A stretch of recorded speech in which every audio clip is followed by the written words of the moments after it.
Pemirsa, kasus pemerkosaan yang dilakukan oleh dokter PPDS Priguna Anugrah Pratama terhadap korban yang sedang menunggu ayahnya yang sedang dirawat di Rumah Sakit Hasan Sadikin atau RSHS Bandung. Kasus ini bisa memicu ketidakpercayaan masyarakat atas keamanan di rumah sakit, khususnya pada malam hari.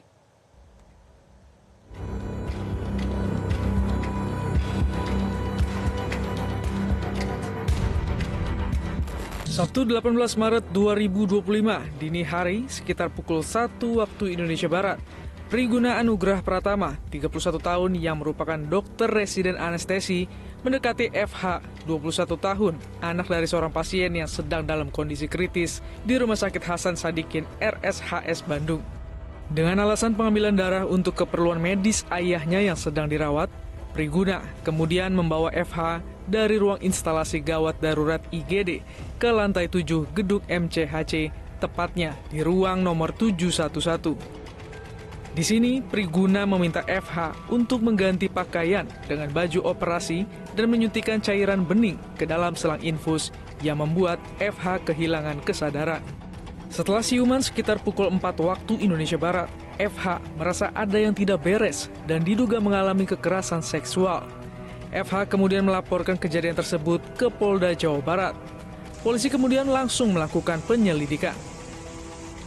Polisi melakukan visum et repertum terhadap FH untuk membuktikan adanya kekerasan seksual. Selain itu ditemukan jejak penggunaan obat-obat anestesi seperti propofol, fentanyl, dan midazolam di tubuh korban. CCTV rumah sakit dan keterangan saksi juga diperiksa untuk menguatkan dugaan. Berdasarkan pengumpulan bukti dan kesaksian, polisi menetapkan Priguna sebagai tersangka. Dalam penyidikan, Priguna mengakui perbuatannya, termasuk penggunaan obat untuk membius korban.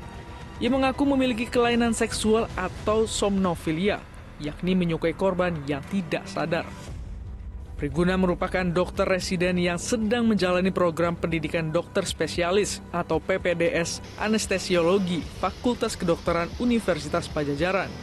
Ahli psikologi forensik menyebut tindakan perkosaan yang dilakukan Priguna Anugrah Pratama sudah direncanakan dengan matang. Saya simak bahwa otoritas kepolisian menemukan adanya alat kontrasepsi. Keberadaan alat kontrasepsi saya maknai bahwa inilah boleh jadi merupakan cara si pelaku untuk memastikan tidak ada barang bukti yang tertinggal di tubuh korban. Itulah cara dia untuk menghindari resiko hukum.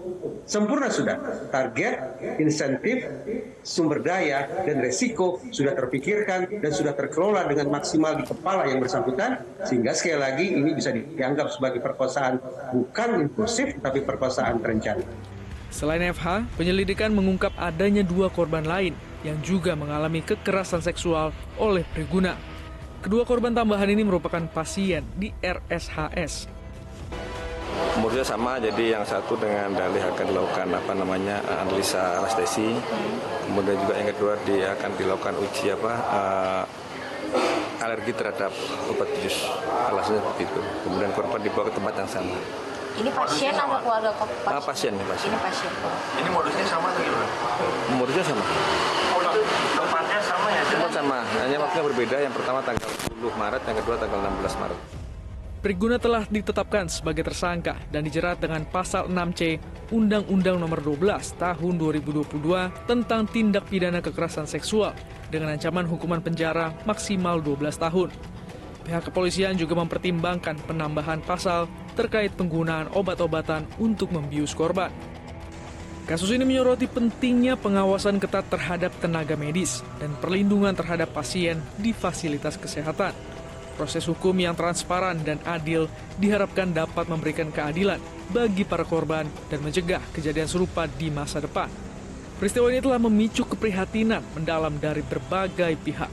Sebagai respons terhadap kasus ini, Kementerian Kesehatan atau Kemenkes telah mengambil langkah-langkah konkret, termasuk menghentikan sementara kegiatan residensi program pendidikan dokter spesialis atau PPDS, anestesiologi, dan terapi intensif di RSHS.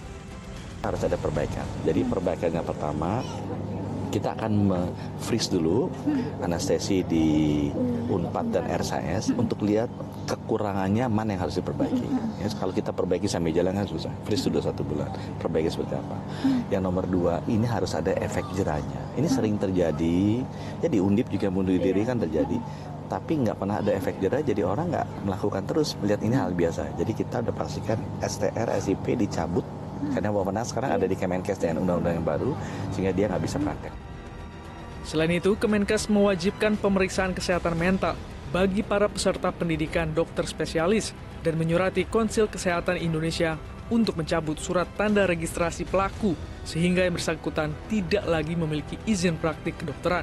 Juga kami akan melakukan pemeriksaan mental juga untuk para peserta pendidikan spesialis sehingga peristiwa-peristiwa ini tidak terjadi. Tapi kalau dilihat secara keseluruhan, ini adalah peristiwa kriminal murni, tidak berkaitan dengan program pendidikan di mana yang bersangkutan itu sekolah. Horor perkosaan di Selasa dini hari 18 Maret itu memang bisa membuat masyarakat merasa tidak aman di rumah sakit, khususnya di malam hari. Harus ada langkah serius untuk menjamin keamanan masyarakat di dalam rumah sakit. Jelajahi cara baru mendapatkan informasi. Download Metro TV Extend sekarang.